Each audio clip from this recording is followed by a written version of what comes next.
Never do this if you go to Japan. After being born and raised in Osaka, Japan, I know things that you should just never do in Japan. And to avoid getting kicked out while on a little visit to Japan, I wanted to share 3 major things that you should never do in Japan to be accepted into the culture. Never share Japanese food from chopstick to chopstick. Now imagine you're at a sushi restaurant in Japan and your friend's like, oh, I want your salmon roll, it looks real umai. So you're like, oh yeah, no problem, here you go with your chopsticks. No, don't do that, yamete kudasai. And it's because it's called hashiwatashi. And it's only done during Japanese funerals when you pass the bones of your loved ones with your friends and family. And to avoid it looking like that Japanese funeral, you should just put that salmon roll on a plate and then hand over the plate. Number 2, never make a beat with your chopsticks using it like a drumstick. I know you might be thinking at this point, Matsu, just give me a damn fork and spoon, let me deal with it that way. I could use chopsticks, but I don't want to offend anyone when I'm in Japan. I don't want to be kicked out, deported, so just give me the fork and spoon.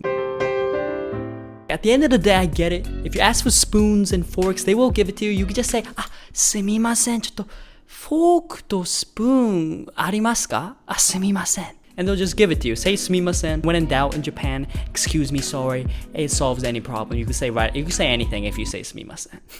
But to that, I would have to say, wait, chotto matte kudasai. 俺を松様を信じて、俺を信じなくてどうすんねん。Nakama daro. If you understand that without looking at the subs, good stuff. You get 10 points. Because if you do know how to use a chopstick, you know how to do the little picking up, then you should probably use it because a lot of Japanese authentic food is made for the chopstick to be used to eat them. Like imagine eating ramen. You go to a ramen restaurant in Japan and a nice maybe a little spicy miso ramen, and then you're like, ah, chotto fork kudasai. And then you're gonna get a fork and then you're gonna eat it like a spaghetti. Spaghetti. That's how Japanese people would say it. Honestly, if you're at a ramen restaurant, I don't know if they're actually gonna have fork, but they could. They'll try to find it for you and accommodate for it. But don't do that. Ramen, you're gonna eat it like spaghetti? No. Let me guide you on the proper chopstick etiquette if you ever go to Japan so that you know how to properly eat at least ramen, and then if you could eat ramen, you could eat anything else. But if you can't use a chopstick correctly, if you can't do this little then oh my god, do I have to make an hour-long Skillshare on how to use chopsticks and chopstick etiquette? I don't want to do that. Maybe I will. Do you want me to do? So anyways, you should never use your chopstick like a drumstick and make a beat with the porcelain plates, or like chawan is the actual name of the plates, looking the rice bowl and the plates looking like chawan. And in Japan, you might see young kids doing this. If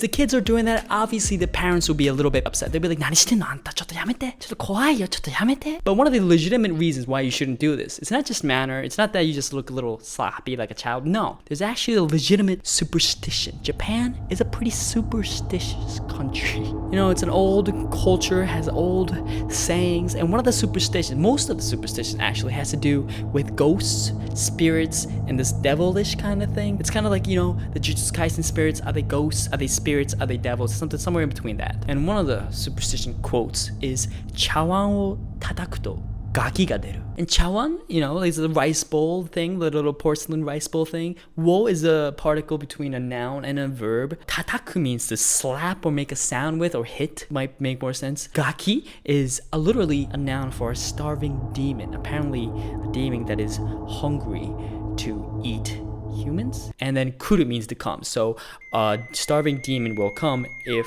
you hit a person and make a sound. So if you don't want Muzan Jackson to come to your house and do what he did to Tanjiro's family, it's probably what Tanjiro's little brother did.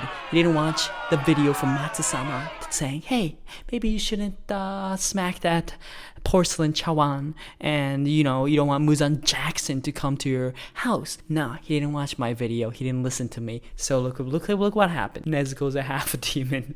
So you're welcome. I just prevented that from happening to your family. So essentially, if you make a beat with your chopsticks for your chawan, you're inviting Muzan Jackson to your house. Do you want that? Maybe. Please leave a like and subscribe if you liked the video so far, and if you want to join 200 people on their training arc to mastering Japanese, check out my Skillshare in the description down below, where I'll go over the Hiragana, the first writing system of Japanese, where I literally write each one of the Hiragana letters with you and pronounce them, and basic grammar, where you will learn how to introduce yourself plus more. Arigatou gozaimasu. Third chopstick etiquette that you just must not do is holding a chopstick like this. Even doing this is it's not good. Like, this actually might happen if you don't know how to use a chopstick that well and you're getting frustrated and you're like, oh my god. You know, you might be like, you know what, I'ma just stab my food and eat a little takoyaki this way. It's so much easier. Can I just not do this? What's wrong with this? However, if you do grab your chopstick like this, it would be called nigiri bashi. Nigiri, which means to grab a hold of. It could actually be a legitimate sign in the old days that you want to fight someone, or you want to use it as a weapon. You want to use your chopstick as a weapon, and that will be an alarming act around your people, around the Japanese people at a restaurant. So essentially, it'll be seen as a preparing for aggression, which is not the best thing to do. Along with the same lines, that even if you're using it properly, you're not holding it like this, but you're not doing the nigiri bashi, but you're holding it properly, you still shouldn't stab your food and eat it. That's still not recommended, and it's because it does have a name called tsukibashi, to stab and chopstick, and it generally is a bad manner because chopsticks aren't supposed to actually use that way. That would be seen as not the best, and especially it takes discipline to be able to grab a single grain of rice with your chopsticks, and people want to see. Japanese people love seeing discipline. But some Japanese people actually do stab their food a little bit to check if the meat is done or like how tender it is. But that's also seen as, in the proper textbook of Japan, that's seen as a little bit disrespectful to the chef, because Japanese chef, you have to respect them. You have to say, that's why you have to say itadakimasu. You have to show some respect. So just don't stab your food either. And after hearing all this, you might be like, Matsu, why are there so many rules? I'm done with this. I'm getting pissed. I can't stand this anymore. What the nani am I supposed to do with chopsticks? I know you just said to get the authentic experience, I have to know how to not only use a chopstick, but not to piss Japanese people off. But why are there so many etiquettes around chopsticks? I'm just overwhelmed. I don't know what to do, Matsu. You gotta help me out here. Well, according to the article I just read a few minutes ago, I'll put it in the description down below. Chopstick is, first of all, literally called ohashi in Japan. Ohashi literally means chopsticks, and you kind of put in like few nouns in Japanese so that it sounds kind of, you're trying to kind of show respect to it. Like mizu is water, but you could say omizu. A lot of people will say hashi with o, so ohashi means chopsticks. And hashi, even though the kanji is different, the sound is literally the same sound as bridge. A bridge is hashi. Little bit, the tone is a little bit different. A bridge is hashi, chopstick is ohashi, but essentially it's the same sound. And you might be like, okay, that kind of makes sense. But I mean, a lot of languages have that. What does it mean? It's a bridge. It's the same sound as a bridge. It's not, right? It's not the same sound. It's not the same kanji. Great question if you ask that question, and I will read over a quote that I read a few seconds ago. In the early history, Japanese chopsticks provided a bridge between the human and the divine. Rather than for taking ordinary food, they were at first used with sharing food with the divine. It was believed that when a pair of chopsticks were offered to a deity, the chopsticks became inhabited by the deity. When those chopsticks was used, when those chopsticks were used to eat the food that was offered along with them. When those chopsticks was used to eat the food along with them. Sorry, I'm just gonna read this. When those chopsticks were used to eat the food that was offered along with them, mortal and immortal dine together. So basically, essentially, if you use ohashi to eat sushi or ramen, you're basically dining with Susanoo and Amaterasu, maybe even Tsukuyomi, because they're Shinto gods, and you're basically dining with them. A little bit of miso ramen with Susanoo, not a bad day. And if you didn't know, the main religion, the OG religion of Japan is Shintoism.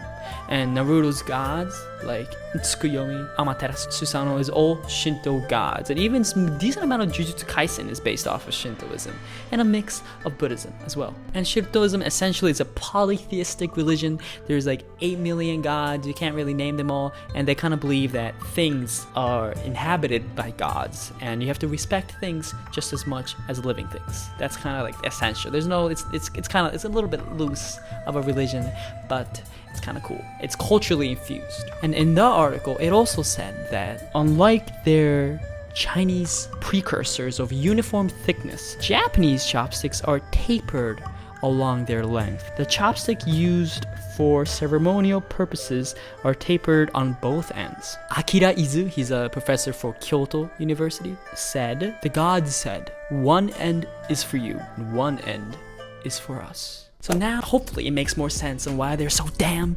rules about chopsticks in Japan, and why it's a little bit, after hearing about that, you're like, okay, I'm going along with the tradition of Japan, of how it properly operates. Maybe it's not the worst thing to show some respect. You might still disagree. You might be like, let me eat the way I want to eat it, which is completely understandable. I get it. I personally don't care how you eat it. I just wanted to let you know because people will be staring if you don't eat it the proper way. I thought you should at least be aware of these chopstick etiquette. There's more chopstick etiquette videos coming, I think, because chopstick is kind of essential. Japanese people love using chopsticks. Ohashi. Did you study Japanese today, Nakamas? If you didn't, I'ma tatakai you. But leave a like and subscribe to join the Nakama, and peace.